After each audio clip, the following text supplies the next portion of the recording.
औज़ुबिल्लाहिमिनश्शैतानिर्रजीम बिस्मिल्लाहिर्रहमानिर्रहीम। साबर Urdu story YouTube channel पर हम सब नाजरीन को खुश आमदीद कहते हैं। पेशे खिदमत है ज़ेरिक जन किस्त नंबर 8 उर्दू नावल जिसे लिखा है शकील अहमद चौहान ने, और आज हम आपके लिए 8वीं किस्त लेकर आए हैं। ज़रा के बैल देने से पहले ही इतरत ने दरवाजा खोल दिया। वो हमेशा की तरह अपनी काली चादर में लिपटी हुई थी, चेहरे पर नकाब और हाथ में एक फाइल नुमा फोल्डर था। चले, इतरत ने ज़रार को कुछ कहने का मौका ही नहीं दिया। कहाँ ये पकड़े।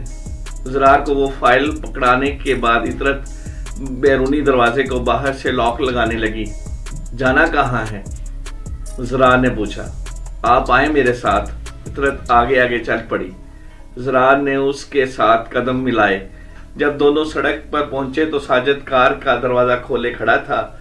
सड़क पर आते जाते लोग रुक रुक कर देख रहे थे। ज़रार ने हैरत से साजिद की तरफ देखा।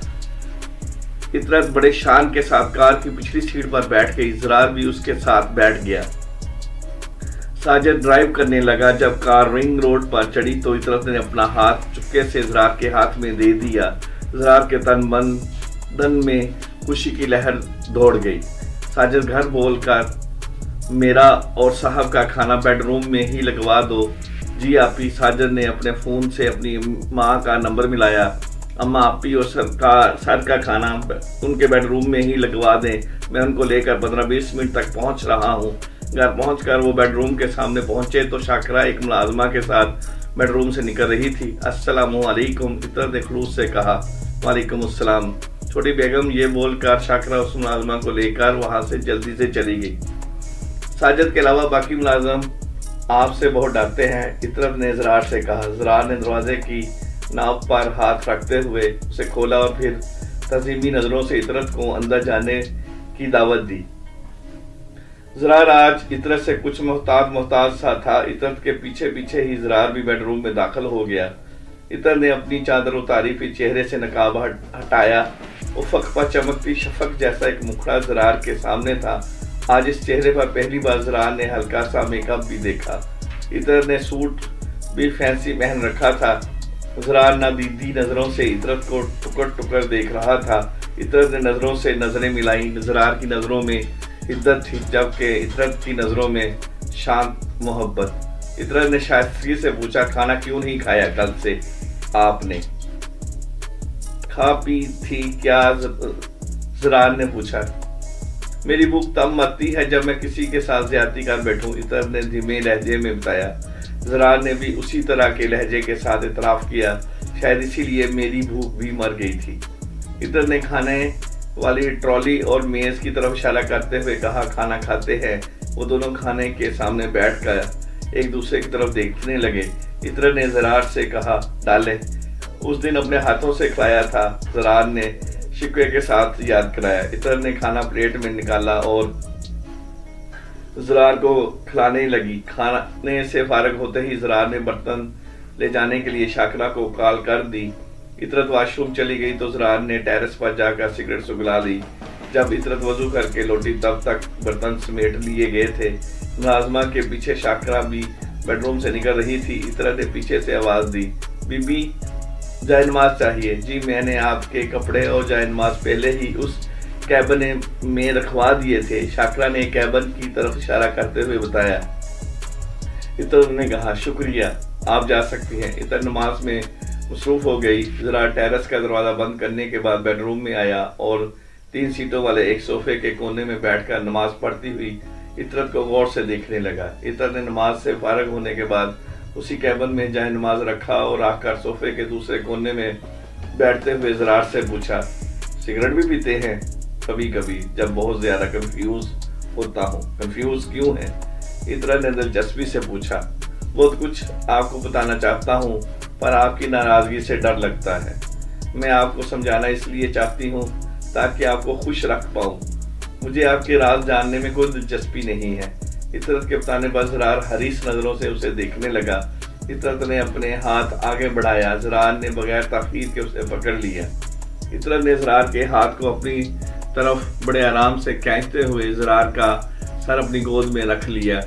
ज़रार कमर के बल सोफे पर लेट गया था। इतरत अपनी नरम उंगलियों को ज़रार के सिल्की बालों में बड़ी मोहब्बत से फेरने लगी।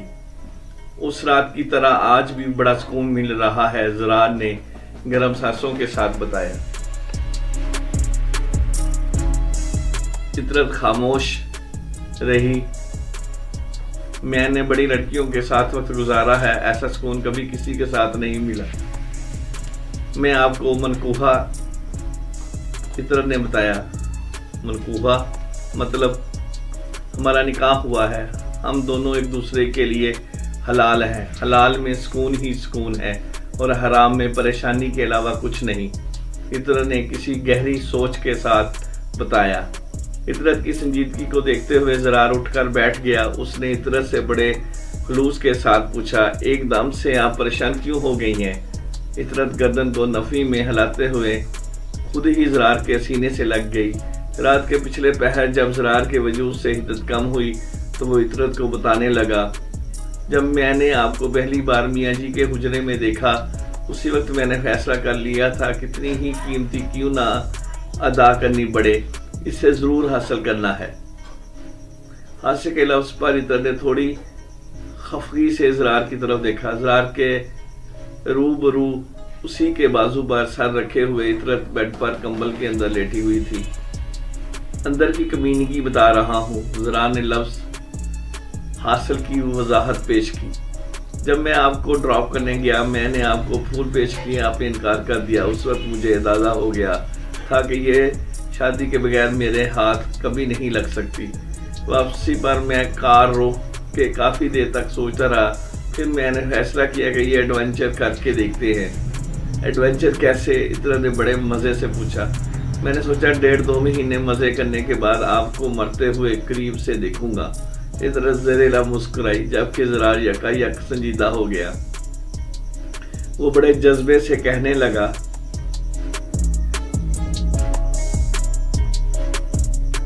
अब मैं आपको मरने नहीं दूंगा।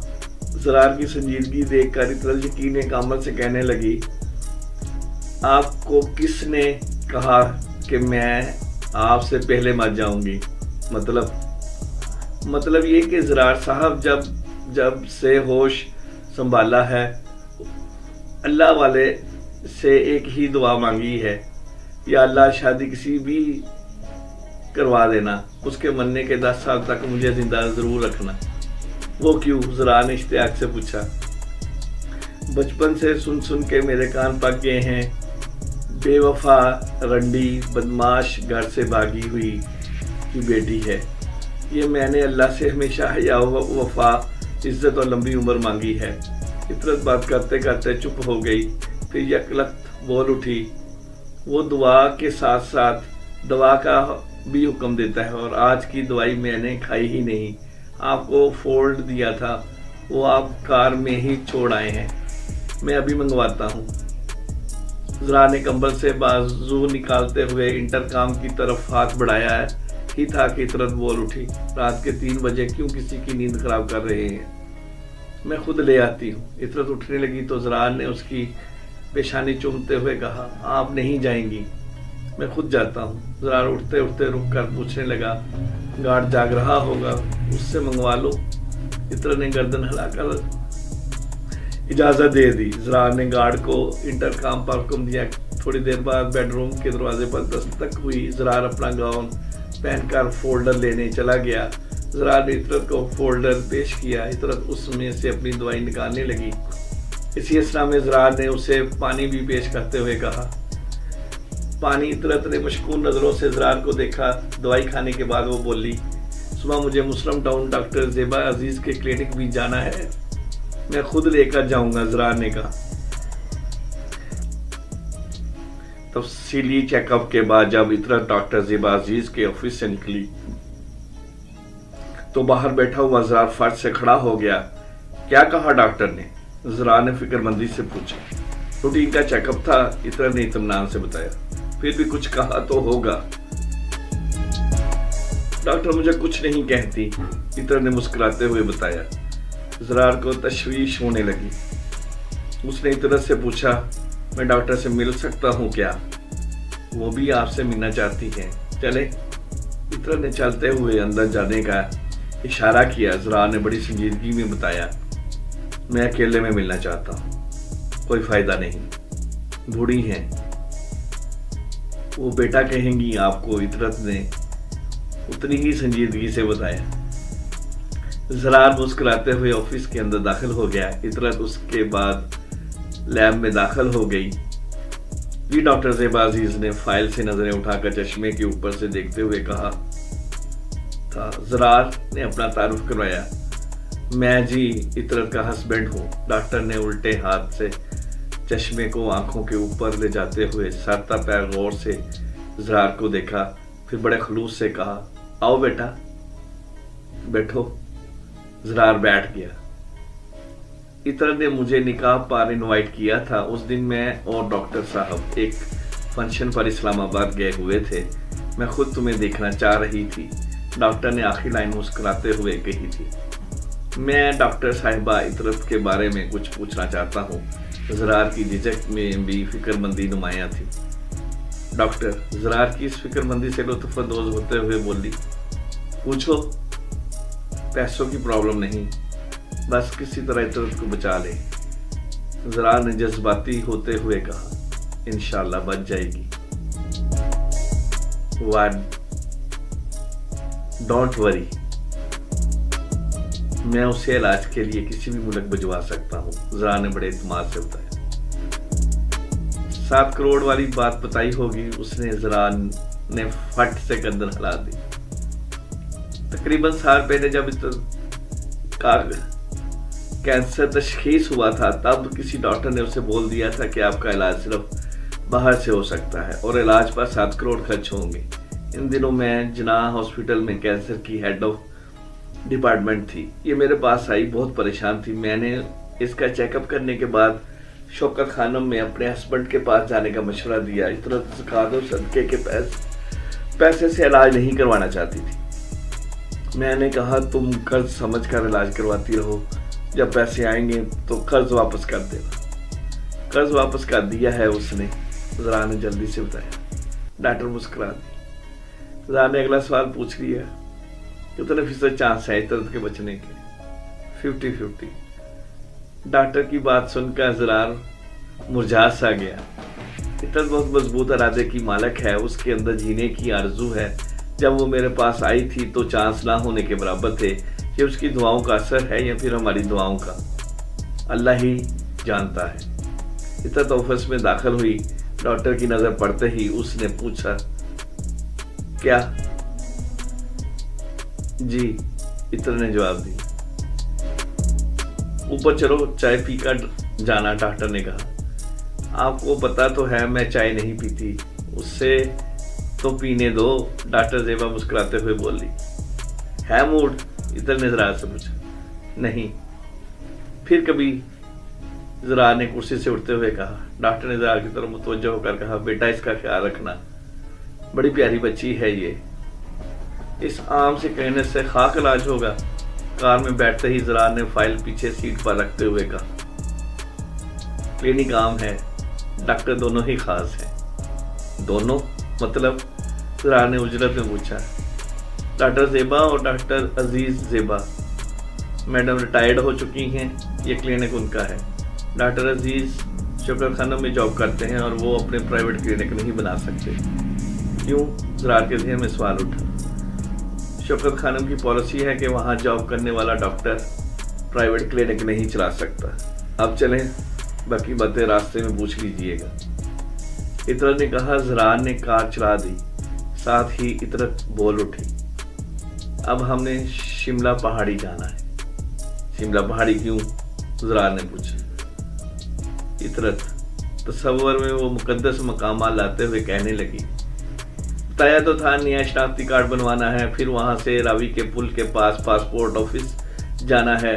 मैं आपका बाहर से इलाज करवाऊंगा, इस क्लिनिक से नहीं। इतरत की बात काटते हुए ज़रार ने फिक्रमंदी के साथ कहा।